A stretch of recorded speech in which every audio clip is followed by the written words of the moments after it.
முகமது அமீர் முன்னாடி ரெடியாக உட்காந்து.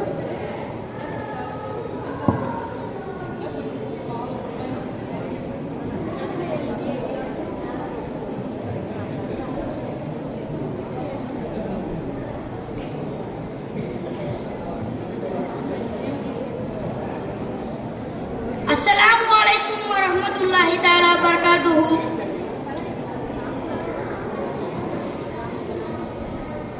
நஹ்மதுஹு நஸல்லி அலா ரசூலில் கரீம்.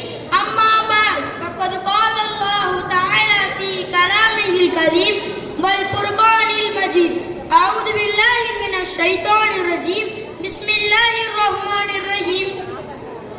அளவிலா அருளும் நிகரிலா அன்பும் இலகும் என்கிறையே அல்லாஹ்வின் பெயரை போற்றி புகழ் சாற்றி துணுகிறேன்.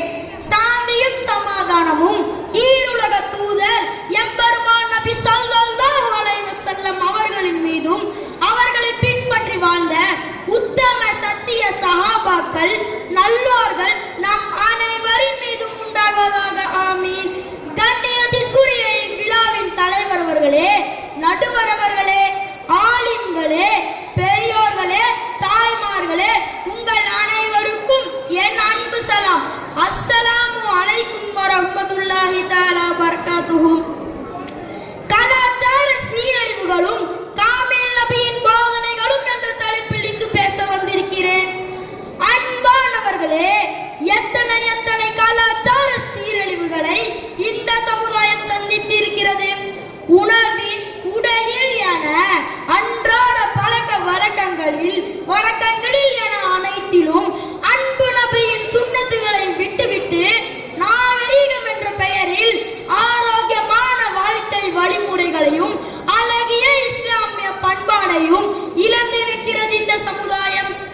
அண்ணல் நபி ஸல்லல்லாஹு அலைஹி வஸல்லம் அவர்கள் என்றும் வயிறு நிறைய சாப்பிட்டதில்லை.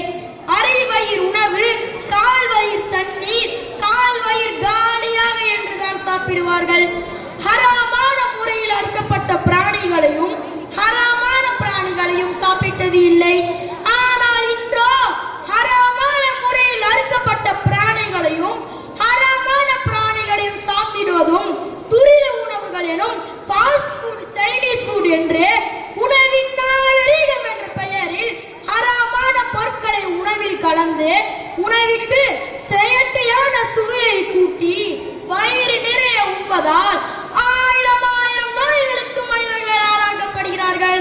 இப்போதுதான் புத்தி தெரிந்த சிலர் மேற்கத்திய நாடுகளில் பழைய கஞ்சியின் பலன்களை பற்றியும் இட்லி, தோசை, சாம்பார் போன்ற சத்தான உணவுகளை பற்றியும் பேச ஆரம்பித்திருக்கிறார்கள்.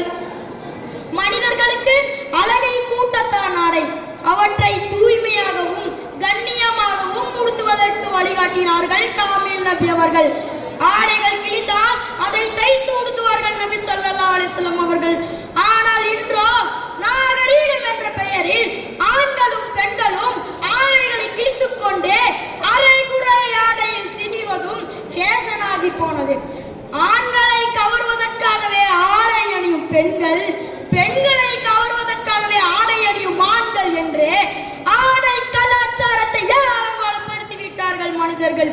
இதற்காகவே கோடி கணக்கில் பணம் போட்டு ஃபேஷன் ஷோ நடத்துகிறார்கள். இதில் பெண்களின் ஜிகு ஜிகு டிசைன் புர்கா இடம் பிடிக்கின்றன. ஆடைகள் அணிந்தும் நிர்வாணமாக காட்சி தரும் பெண்களை சபித்துள்ளார்கள் காமில் நபி அவர்கள். ஆனால் இன்றோ கண்கள் கூசும் அளவிற்கு பெண்களின் ஆடை ஆபாசமாகி போனது. இதில் கேவலம் என்னவென்றால், தொழுகைக்கு வரும் சிலர் வாலிபர்கள் லோஹித் பேண்டை அணிந்து கொண்டு ஔரத்துக்கள் தெரிய அசிங்கமாக தொழுகிறார்கள். பேணுதலான புர்கா இப்பொழுது ஃபேஷன் புர்காவாகி போனது. கற்பொழுக்கம் பற்றி சங்ககால இலக்கியங்களில் தான் தேட வேண்டும் போலிருக்கிறது. செல்போனால் சிறுவர்களும் ஒழுக்கம் கெட்டு போனார்கள். கற்பொழுக்கம் கற்றுத்தந்த கல்விகள் காணாமல் போனன. ஆசிரியர்களே ஆபத்தானவர்களாக இருக்கிறார்கள். ஒழுக்கம் உயிருக்கும் மேலானது என்பதெல்லாம் வள்ளுவர் காலத்து சங்கதி. செல்போனும் இன்டர்நெட்டும் இந்த சமுதாயத்தை சீரழித்து விட்டன. இப்பொழுது ஏஐ வந்திருக்கிறது. என்ன எளவோ மனிதர்கள் இதனால் ஒழுக்க இருந்தால் சரி. நபி ஸல்லல்லாஹு அலைஹி வஸல்லம் அவர்கள் ஆண்களும் பெண்களும் மறைக்க வேண்டியவற்றை அடுத்தவருக்கு காட்டக்கூடாது என்றும் அடுத்தவர் மறைக்க வேண்டியவற்றை யாரும் பார்க்க கூடாது என்றும் தடை செய்துள்ளார்கள். இது விபச்சாரத்தை தூண்டும் பாவம் என்று அல்லாஹ் குர்ஆனில் கூறுகிறான். நபி ஸல்லல்லாஹு அலைஹி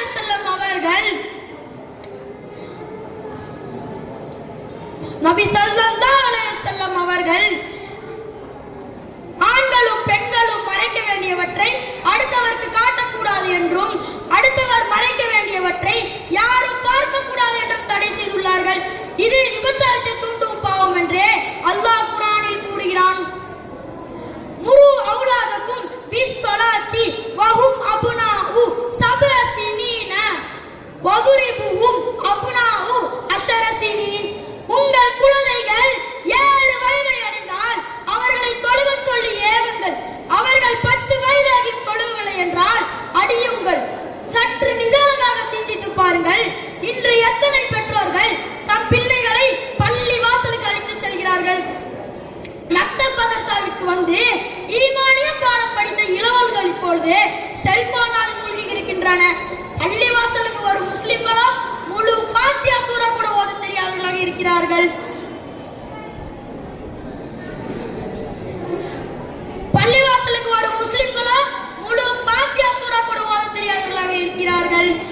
கல்லூரிக்கு செல்லும் நம் இளைய சமுதாயம் அழிவை தரும் போதைக்கும் பல அசிங்கமான பழக்க வழக்கங்களுக்கும் அடிமையாகிறார்கள்.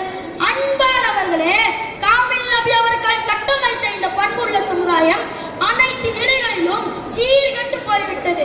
இதனால் இஸ்லாமியர்களுக்கு அநியாயக்காரர்களை ஆட்சியாளர்களாகவும் அதிகாரிகளாகவும் அல்லாஹ் ஆக்கிவிட்டான்.